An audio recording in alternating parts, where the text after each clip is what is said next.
నమస్కారం వార్తలకు స్వాగతం. ముందుగా ముఖ్యాంశాలు. మాజీ మంత్రి కేటీఆర్ ప్రెస్ మీట్, పలు అంశాలపై వివరణ.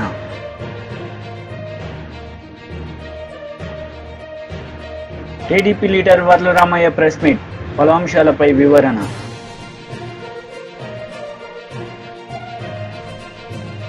టీడీపీ పోలిట్ బ్యూరో సభ్యులు వర్ల రామయ్య మీడియా సమావేశం నిర్వహించారు. ఈ సందర్భంగా సీఎం జగన్ రెడ్డిపై మండిపడ్డారు. సునీల్ కుమార్ అనే అధికారి ఎంపీ, చట్టబద్ధంగా ఎంపికైన ఎంపీని కాళ్ళరకు కొడితే, చట్టబద్ధంగా దుర్మార్గంగా ఎవరిని కాదంటే అతను మొన్న కూడా చూశారు, ఎవరో మొగుడి పిల్లల కేసు కూడా డబ్బులు తీసుకొని ఎఫ్ఐఆర్ కట్టారట సునీల్ కుమార్ చెబుతూ ఉన్నారు. అటువంటి అధికారిని వీఆర్లో పెడితే అతని ఆత్మగౌరవం మీద పాశవిక దాడా, ఆటవిక దాడా?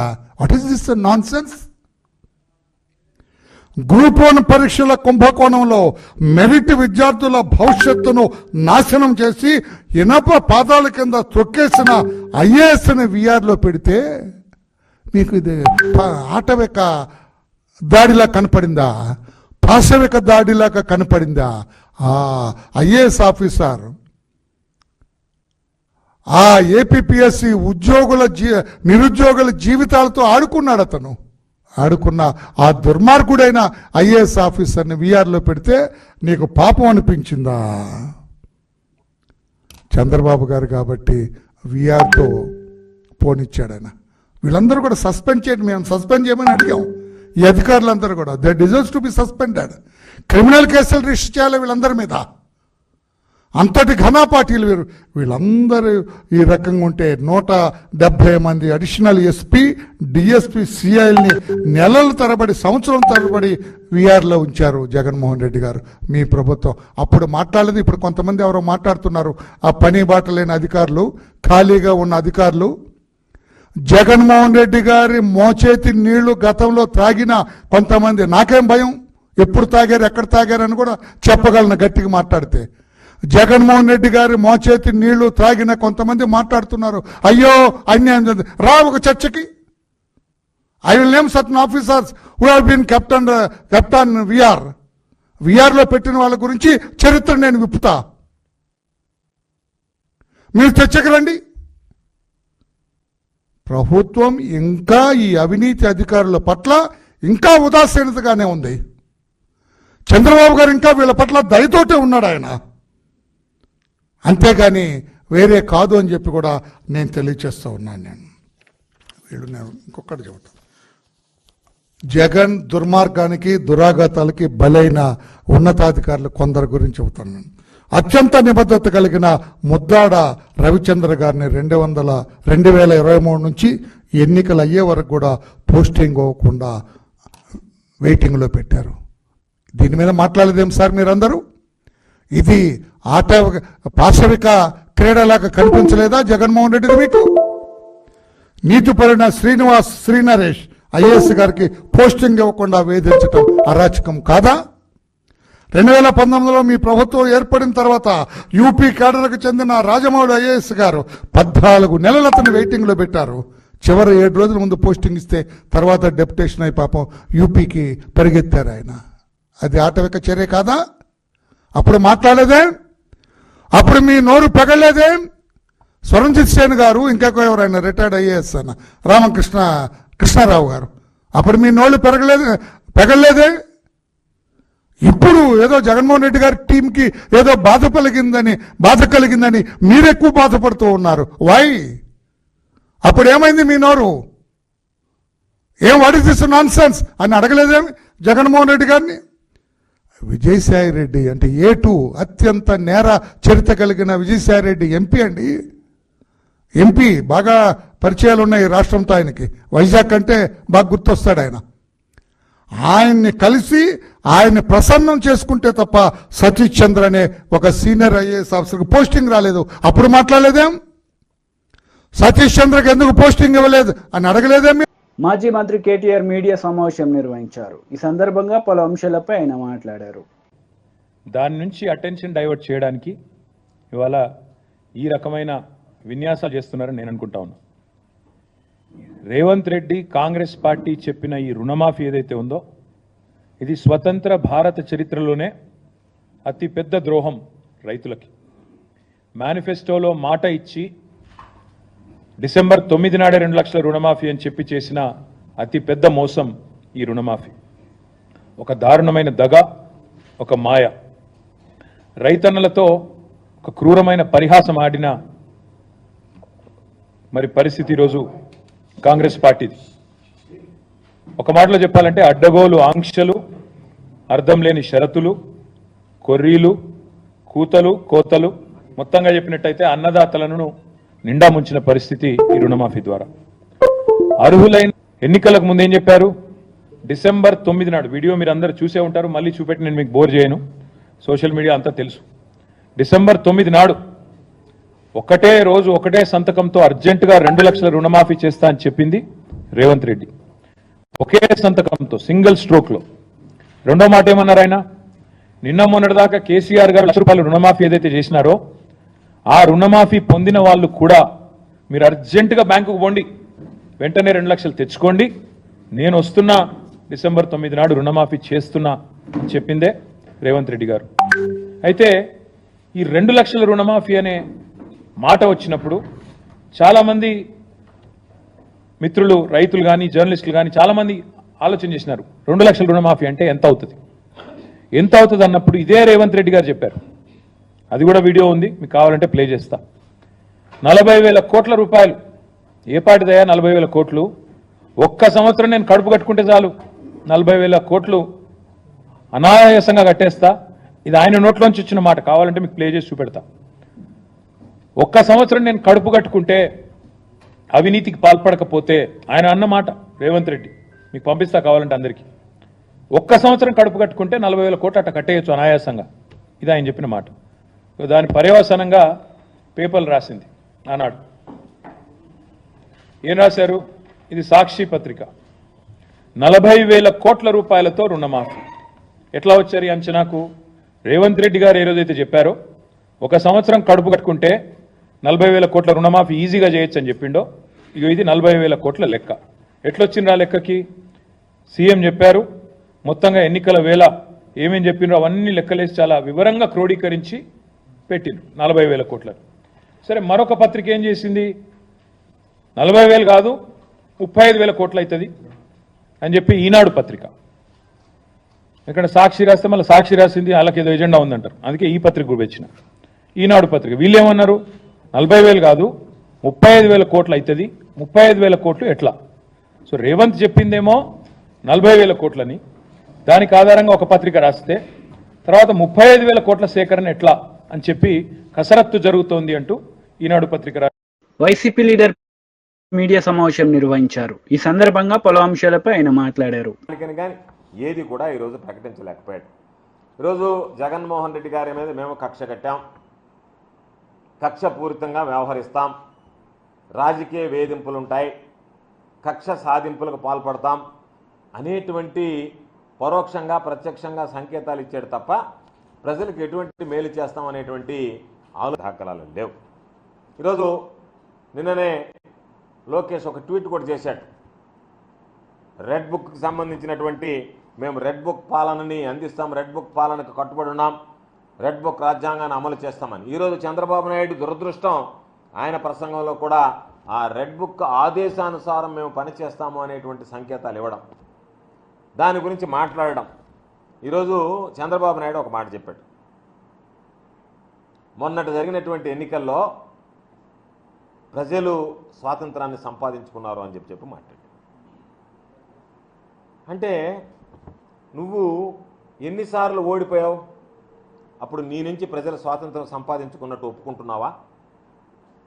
అంటే నీ ఉద్దేశం ఎవరన్నా ఓడి నువ్వు గెలిస్తే మాత్రం ప్రజలు స్వాతంత్రం సాధించుకున్నట్టు, నీకు ఓటు వేయకుండా నిన్ను ఓడిస్తే మాత్రం అది ప్రజల దౌర్భాగ్యం అన్నట్టు. అంటే నీ పాలనను కోల్పోతే అది ప్రజల దౌర్భాగ్యం, నీకు పాలన అందిస్తే మాత్రం ప్రజల స్వాతంత్రం ద్వారా సాధించి నీకు పాలన అందించినట్టుగా భావించడం. కాబట్టి చంద్రబాబు నాయుడు అధికారంలోకి వచ్చిన తర్వాత స్వాతంత్రం పక్కన పెడితే ఎవరికి స్వాతంత్రం ఇచ్చావు నువ్వు? హత్యలు చేసేటువంటి వాళ్ళకి, దౌర్జన్యాలు చేసేటువంటి వాళ్ళకి, అవినీతికి పాల్పడేటువంటి వాళ్ళకి, విధ్వంసం సృష్టించేటువంటి వాళ్ళకి, పేకాట రాయిళ్ళకి, ఇటువంటి వ్యక్తులకి స్వాతంత్రం ఇచ్చావు తప్ప ఎవడైనా నీతిగా నిజాయితీగా న్యాయబద్ధంగా వ్యవహరించేటువంటి వాడు పూర్తిగా నీ ప్రభుత్వంలో స్వాతంత్రం కోల్పోయాడు. మరో మాట చెప్పాడు ఈరోజు చంద్రబాబు. జగన్మోహన్ రెడ్డి గారు ఒక్క ఛాన్స్ అని అడిగారు, ఒక్క ఛాన్స్ ఇస్తే ఈ రాష్ట్రం ఈ విధంగా అయిందన్నాం. అవును, మేము గర్వంగా చెప్తున్నాం. జగన్మోహన్ రెడ్డి గారికి ఒక్క ఛాన్స్ ఇస్తే చంద్రబాబు నాయుడు జీవితంలో చేతకానటువంటి చంద్రబాబు నాయుడు 4 సార్లు ఈ రాష్ట్రానికి ముఖ్యమంత్రిగా పనిచేస్తే డీబీటీ ద్వారా 4,000 కోట్ల రూపాయలు ఇవ్వలేకపోయినటువంటి అసమర్థుడుగా ఉన్నటువంటి చంద్రబాబు నాయుడు గుర్తుంచుకోవాల్సింది. జగన్మోహన్ రెడ్డి గారికి ఒక్క ఛాన్స్ ఇస్తే 2,71,000 కోట్ల రూపాయలు ఈరోజు డీబీటీ ద్వారా నేరుగా పారదర్శకంగా ఎవరికి సంబంధం లేకుండా ఈరోజు ప్రజలకు అందించేటువంటి కార్యక్రమానికి జగన్మోహన్ రెడ్డి గారు నాంది పలికాడు. అదేవిధంగా ఈరోజు అనేక రంగాలు, విద్యలో కానీ, వైద్యం కానీ, వ్యవసాయ రంగాలకు సంబంధించి కానీ ఎక్కడా ప్రజలు ఎటువంటి ఇబ్బందులు పడకూడదనేటువంటి ఆలోచన చేసి ఈరోజు ఆ రంగాలకు సంబంధించి అన్ని విధాలు కూడా అండగా నిలిచినటువంటి పరిస్థితి అని చెప్పి మీ అందరికీ సందర్భంగా గుర్తు చేస్తున్నాను. కాబట్టి ఇటువంటి పరిస్థితుల్లో చంద్రబాబు నాయుడు జీవితంలో జరగనటువంటి పనులు, చంద్రబాబు నాయుడు 4 సంవత్సరాలుగా ఉన్నప్పుడు కనీసం చంద్రబాబు నాయుడుకు గుర్తుకు రానటువంటి పనులు, చంద్రబాబు నాయుడు ఆలోచన కూడా చేయడానికి సాహసించినటువంటి పనులు జగన్మోహన్ రెడ్డి గారు ఈరోజు ప్రజలకు అండగా నిలిచి ప్రజలకు అనేక రకాలైనటువంటి అభివృద్ధి సంక్షేమ కార్యక్రమాలు అమలు చేయడం జరిగింది. ఈరోజు చంద్రబాబు నాయుడు టెర్రరిస్టులాగా వ్యవహరించినారు, టెర్రరిజం గురించి మాట్లాడుతుంటే దొంగ దొంగ అన్నట్టుగా ఈరోజు చంద్రబాబు నాయుడు టెర్రరిజం గురించి మాట్లాడుతున్నాడు. చంద్రబాబు నాయుడు నియంత పాలన గురించి మాట్లాడుతున్నాడు. చంద్రబాబు నాయుడు కన్నా నియంత, చంద్రబాబు నాయుడు కన్నా ఈరోజు టెర్రరిజం సృష్టించినటువంటి వాడు, టెర్రరిస్టులాగా పరిపాలించినటువంటి వాడు ఆంధ్ర రాష్ట్ర చరిత్రలో బహుశా ఎవ్వరూ లేరు. గడిచినటువంటి ఎన్నికల ఫలితాలు ఒక్కసారి చూస్తే ఎన్నికల ఫలితాలు వచ్చిన రోజు నుంచే ఈరోజు టీడీపీకి సంబంధించినటువంటి వ్యక్తులు, తెలుగుదేశం పార్టీకి సంబంధించినటువంటి కార్యకర్తలు, గూండాలు ఈరోజు నేరుగా యథేచ్ఛగా ఎప్పుడు ప్రజలు కనీ విని ఎరుగని రీతిలో విధ్వంసం సృష్టించారు. ఎన్ని రకాలైనటువంటి దాడులు జరిగాయి, ఎన్ని రకాలైనటువంటి హత్యలు జరిగాయి, ఎన్ని రకాలైనటువంటి ఈరోజు జరగకూడనటువంటి అనేక కార్యక్రమాలు చోటు చేసుకున్నాయి.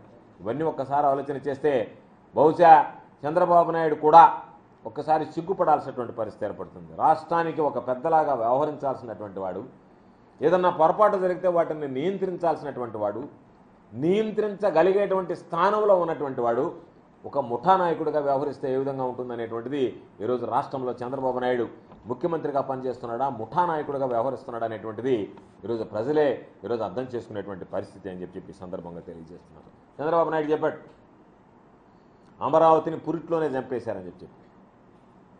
అమరావతిని అసలు పురిట్లో చంపేయడానికి కారకుడు ఎవరు, ఎక్కడ రాజధాని పెట్టాలనేటువంటి ఆలోచన చేసి నీ ధనదాహం కోసం నీవు ఎక్కడైతే రియల్ ఎస్టేట్ వ్యాపారం ద్వారా డబ్బు సంపాదనకు అనుకూలంగా ఉంటుందనేటువంటి ఆలోచనలో పడి ప్రజల శ్రేయస్సును విస్మరించి ఎక్కడ నీకు భూమి దొరుకుతుంది, ఎక్కడ నువ్వు రియల్ ఎస్టేట్ వ్యాపారాన్ని అభివృద్ధి చేసుకోగలవు, ఎక్కడ నువ్వు సంపాదించుకోగలవు అనేటువంటి దాని మీద దృష్టి పెట్టావు తప్ప ప్రజలకు సంబంధించి ప్రజా రాజధాని కావాలనేటువంటి దాని మీద దృష్టి పెట్టలేదు.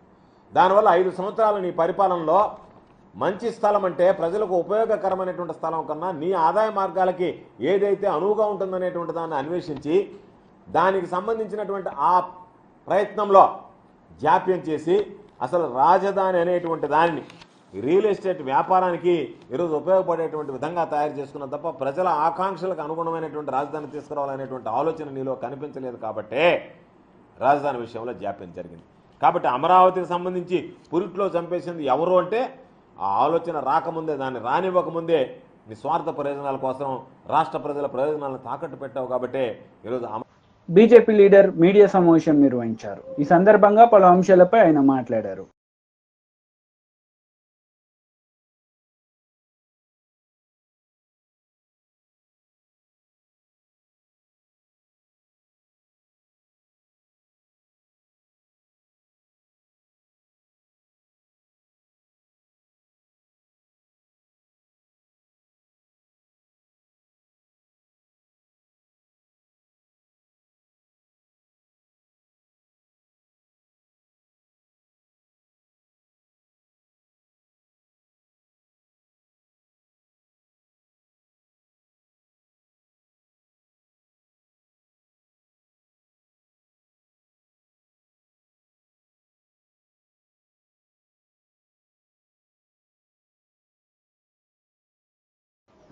బీఆర్ఎస్ లీడర్ మీడియా సమావేశం నిర్వహించారు. ఈ సందర్భంగా పలు అంశాలపై ఆయన మాట్లాడారు. రుణమాఫీ చేసినటువంటి విషయాన్ని ప్రజల్లోకి బలంగా బీఆర్ఎస్ పార్టీ తీసుకొని పోతుంది అనేటటువంటి భయంతో ఈ విషయం నుంచి ప్రజల దృష్టిని మరల్చాలనేటటువంటి కుట్రతోనే రేవంత్ రెడ్డి నిన్న ముఖ్యమంత్రి హోదాలో ఉన్నటువంటి వ్యక్తి మాట్లాడకూడని భాష నిన్న కేసీఆర్ గారి గురించి, హరీష్ రావు గారి గురించి మాట్లాడి, అంతేకాకుండా గతంలో యాసంగి సీజన్లో రైతు బంధు కొంతమందికి మాత్రమే ఇచ్చారు ఈ రాష్ట్రంలో. తర్వాత మొన్న వానాకాలం సీజన్లో రైతు భరోసా అసలు మొదలే పెట్టలేరు. తర్వాత నెక్స్ట్ యాసంగి సీజన్కి సంబంధించి కూడా రైతు భరోసా మొదలు పెట్టరు అన్నటువంటి గ్యారంటీ లేదు. కాబట్టి ఎక్కడ బీఆర్ఎస్ పార్టీ ప్రధాన ప్రతిపక్షంగా ఈ సందర్భంలో గతంలో నుంచి మేము మాట్లాడుతున్నాం, మళ్ళీ ఇప్పుడు కూడా చాలా బలంగా రైతుల పక్షాన రైతు భరోసా ఖచ్చితంగా తెలంగాణ రైతాంగానికి మీరు మాటిచ్చినట్టుగా, హామీ ఇచ్చినట్టుగా దాన్ని నెరవేర్చాలని చెప్పి మేము ఎక్కడ అడుగుతాము అనేటటువంటి దాంట్లో నుంచే నిన్న రేవంత్ రెడ్డి విషయాలన్నింటినీ డైవర్ట్ చేసి ఈ తిట్ల దండకాన్ని అందుకున్నాడు. సో ఇదొక స్ట్రాటజీతోని అటెన్షన్ డైవర్షన్ పాలిటిక్స్ ముఖ్యమంత్రి రేవంత్ రెడ్డి చేస్తూ ఉన్నాడు. ఫ్రస్ట్రేషన్లు మాట్లాడుతున్నాడు, ఆగమాగమై మాట్లాడుతున్నాడు. ఆయన భాష మీదనే, ఆయన తిట్ల మీదనే ప్రజలు చర్చించుకునేటట్టుగా, అసలు విషయాలు పక్కకు పోయి వెనుకకు పోయి ఈ తిట్ల గురించి మాట్లాడుకునేటట్టుగా, ఈ పరస్పర ఆరోపణలు ప్రత్యారోపణల గురించి తెలంగాణ సమాజం, మీడియా, సోషల్ మీడియాలో చర్చలు జరిగేటట్టుగా ఒక కుట్రపూరితంగా ఆయన చేసినటువంటి వ్యాఖ్యలు నిన్న. కాబట్టి డెఫినెట్గా నువ్వు ఎన్ని కుట్రలు చేసినా, ఎంత ఇష్టం వచ్చినట్టుగా నువ్వు మాట్లాడినా, రేవంత్ రెడ్డి నీ బండారం బయటపడ్డది, నీ చేతగానితనం, నీ దద్దమ్మతనం ఇవాళ తెలంగాణ రైతాంగానికి, తెలంగాణ సమాజానికి అర్థమైంది. మొత్తం రుణమాఫీ పేరిట తెలంగాణ రైతులను నువ్వు ఏ రకంగా దోకా చేసినావు, ఏ రకంగా దగా చేసినావు, ఏ రకంగా మోసం చేసినావు. ఇవాళ 15 ఆగస్టు నాటికే 2 లక్షల రూపాయల రుణమాఫీ మొత్తం తెలంగాణ రైతాంగానికి చేసేస్తామని చెప్పి అనేక రకాలుగా దాంట్లో కోతలు పెట్టి కేవలం కొద్ది మందికి చేసి మొత్తం చేసిన అని చెప్పి పేపర్ యాడ్లు ఇచ్చుకున్నప్పటికీ కూడా నేను నమ్మే పరిస్థితుల్లో తెలంగాణ సమాజం లేదు అని చెప్పి, ఒక మోసగాని చేతికి ఇవాళ రాష్ట్రం పోయిందని చెప్పి, ఒక ద్రోహుని చేతికి ఇవాళ రాష్ట్రం పోయిందని చెప్పి, ఒక దగాకోరు చేతికి, ఒక రైతు వ్యతిరేకి చేతికి ఇవాళ రాష్ట్రం పోయిందని చెప్పి తెలంగాణ సమాజం, తెలంగాణ రైతాంగం బాధపడే పరిస్థితి ఇవాళ తెలంగాణలో తీసుకొచ్చినావు. సో దాని నుండి నువ్వు తప్పించుకోవడానికి కేసీఆర్ గారిని పట్టుకొని, హరీష్ రావు గారిని పట్టుకొని ఇష్టం వచ్చినట్టుగా మాట్లాడుతున్నావు. దీన్ని కూడా తెలంగాణ సమాజం డెఫినెట్గా గమనిస్తున్నది. ఖచ్చితంగా రాబోయే రోజుల్లో నీకు తగిన రీతిలో సందర్భం, సమయం వచ్చినప్పుడు తెలంగాణ ప్రజలు బుద్ధి చెప్తారు. నువ్వు మమ్మల్ని ఎన్ని తిట్లు తిట్టినా, మా నాయకుల్ని, మమ్మల్ని ఎన్ని రకాలుగా ఇష్యూస్ డైవర్ట్ చేసి, అటెన్షన్ డైవర్ట్ చేసి ఏదో చేయాలని నువ్వు ప్రయత్నాలు చేసినా బీఆర్ఎస్ పార్టీని భరతం పడుతుంది.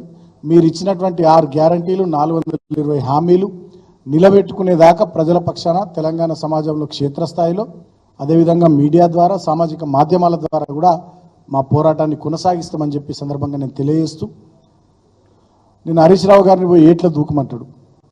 అసలు ఎట్లా దూకాల్సింది హరీష్ రావు కాదు, నువ్వు అమెరికా పోయినవు, సౌత్ కొరియా పోయినవు, ఏం పట్టుకొచ్చినావు? ఒక శ్వేతపత్రం విడుదల చేయి.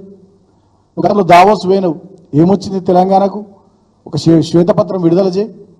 నీ నాయకత్వంలో ఇవాళ 9వ నెల పరిపాలన నడుస్తున్నది. ఏ ఒక్క వర్గమన్న తెలంగాణలో సంతోషంగా ఉన్నదా రేవంత్ రెడ్డి? గురుకులాల్లో, మా హయాంలో గురుకులాలు ఎట్లా వరదిలినాయి బీఆర్ఎస్ పార్టీ ప్రభుత్వంలో, ఇవాళ గురుకులాల పరిస్థితి ఏంది? ఇవాళ నిరుద్యోగుల పరిస్థితి ఏంది? అదేవిధంగా ఇవాళ ఉద్యోగులు జేఏసీ ఏర్పాటు చేసుకుని మళ్ళా పోరుబాట పట్టిర్రు.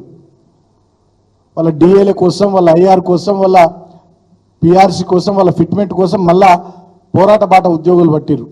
రైతాంగం అంతా ఇవాళ కరెంటు చక్కగా వస్తలేదు, నీళ్లు చక్కగా వస్తలేవు, రుణమాఫీ జరుగుతలేదు, రైతు భరోసా లేదు, పంటలు కొంటలేరు, ఊళ్ళల్లో చాలా ఇబ్బందికరమైనటువంటి పరిస్థితి ఉందని చెప్పి రైతాంగం అంతా ఆందోళనలో ఉన్నారు. టీడీపీ లీడర్ మీడియా సమావేశం నిర్వహించారు. ఈ సందర్భంగా పలు అంశాలపై ఆయన మాట్లాడారు. ఆయన విగ్రహాన్ని వీళ్ళు రాజకీయానికి వాడుకుంటా ఉన్నారు.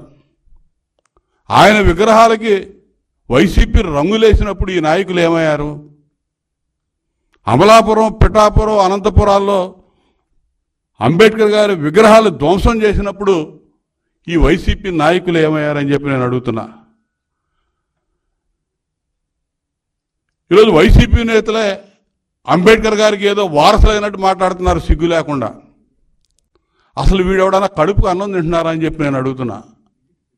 దళితులకు సంబంధించినటువంటి 27 పథకాలు అడ్డగోలుగా రద్దు చేసినప్పుడు జగన్మోహన్ రెడ్డి ఏమయ్యారా, మీరు బుద్ధి ఉందా మీకు? నోరు తెరవకుండా కూర్చున్నారు మీరు. చంద్రబాబు నాయుడు గారు ప్రవేశపెట్టినటువంటి విదేశీ విద్యానిధి పథకానికి డాక్టర్ బిఆర్ అంబేద్కర్ విదేశీ విద్యానిధి పథకం అని పేరుంటే ఆ పేరు తీసేసి 4 ఏళ్ళు అసలు పథకం అమలు చేయకుండా చివరి సంవత్సరం పథకానికి జగన్మోహన్ రెడ్డి విద్యానిధి పథకం అని చెప్పి పేరు మార్చుకుంటే ఈ సిగ్గులేని నాయకుడు ఒక్కడు నోరు మెదపల. 45,000 కోట్ల రూపాయలు దళితులకు మాత్రమే చెందాల్సినటువంటి సప్లాన్ నిధులు అడ్డగోలుగా దారి మళ్లిస్తే ఒక్క నాయకుడు కూడా నోరు మెదపల. దళితులకు మాత్రమే ఆ రోజు అమలు చేస్తున్నటువంటి పథకాలు 27 పథకాలు చంద్రబాబు నాయుడు గారు అమలు చేసిన పథకాలు 27 పథకాలు రద్దు చేస్తే ఒక్క నాయకుడు నోరు మెదపల. సిగ్గు లేకుండా ఈ రాష్ట్రంలో దాలలేదని ఢిల్లీ పోయి ఎస్సీ కమిషన్ కలుస్తారంట. ఇది విహారయాత్రలో పోయినట్టున్నారు వీళ్ళు. ఆంధ్రప్రదేశ్ రాష్ట్రంలో 5 సంవత్సరాలు అంబేద్కర్ గారి రాజ్యాంగం నిట్ట నిలువున తగలబడిపోయింది. ఇక్కడ ప్రతిరోజు తొంగలో దొక్కారు, పాతాళానికి ప్రతిరోజు పాదాలు పెట్టి తొక్కినటువంటి ప్రభుత్వం ఆ రోజు జగన్మోహన్ రెడ్డి ప్రభుత్వం. ఒక్కడ మాట్లాడాల నాయకుడు అనేవాడు ఎవడు కూడా. వీళ్ళు మాట్లాడతారా? అంబేద్కర్ గారు 125 అడుగుల ఎత్తైన విగ్రహం నిర్మిస్తే ఆ నిర్మాణం దగ్గర అంబేద్కర్ గారి పేరు ఎక్కడ ఉండాలండి? ఇది నిర్మాణానికి సంబంధించినటువంటి ఈ కింద ఏర్పాటు చేసేటటువంటి దిమ్మ ఇది. ఇక్కడ విగ్రహం ఇక్కడ ఉంటే మధ్యలో అంబేద్కర్ గారి పేరు ఉండాలి పెద్ద బోల్డ్ లెటర్స్లో. తీసుకొచ్చి ఒక చివర అంబేద్కర్ గారి పేరు పెట్టి ఈ మధ్యలో ఎక్కడో పెద్ద అంబేద్కర్ గారి కంటే పెద్ద అక్షరాలతో జగన్మోహన్ రెడ్డి పేరు పెడితే కుమిలిపోయినటువంటి వ్యక్తులు, బాధపడ్డటువంటి వ్యక్తులు, అంబేద్కర్ గారి అభిమానులు, అంబేద్కర్ గారు అంటే ప్రాణం ఇచ్చేటటువంటి వ్యక్తులు ఎవరో ఆ జగన్మోహన్ రెడ్డి పేరు తీసేశారు. దానికి తెలుగుదేశం పార్టీకి ప్రభుత్వానికి ఎటువంటి సంబంధం లేదు. బాధాతప్త హృదయంతో ఎవరో ఆ పని చేశారు. నేనైతే వ్యక్తిగతంగా వాళ్ళని మనస్ఫూర్తిగా అభినందిస్తా ఉన్నా. పనికి మాలిన జగన్మోహన్ రెడ్డి పేరు అంబేద్కర్ గారి పేరు కంటే గొప్పగా, పెద్దగా, మధ్యస్థంగా విగ్రహం ముందు ఆయన పేరు పెట్టడాన్ని నేను తీవ్రంగా వ్యతిరేకిస్తున్నా. వ్యక్తిగతంగా తీసేసిన వాళ్ళని అభినందిస్తా ఉన్నా. ఇక్కడ చూడండి అంబేద్కర్ గారి పేరు ఎక్కడుందో. బాబు ఇది కొంచెం జూమ్ చేయ. అంబేద్కర్ గారి పేరు ఎటు చివర ఒక పక్కన చిన్న చిన్న లెటర్స్తో పెట్టి పెద్ద బోల్డ్ లెటర్స్తో మధ్యలో సెంటర్లో జగన్మోహన్ రెడ్డి పేరు, విగ్రహం జగన్మోహన్ రెడ్డిది అన్నట్టుగా పెట్టారు అక్కడ. దాన్ని జీర్ణించుకోలేని కొంతమంది వ్యక్తులు తీసేశారు. తప్పేముంది వాళ్ళు చేసింది? దానికి నానా యాగి చేస్తా ఉన్నాడు ఒక్కొక్కడు వారం రోజుల నుంచి. వార్తలు ముగించే ముందు ముఖ్యాంశాలు మరోసారి. మాజీ మంత్రి కేటీఆర్ ప్రెస్ మీట్, పలు అంశాలపై వివరణ.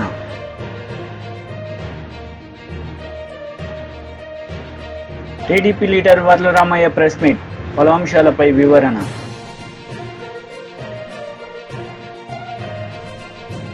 ఈ వార్తలు ఇంతటితో సమాప్తం. తిరిగి ప్రసారమయ్యే వార్తల్లో మళ్ళీ కలుద్దాం.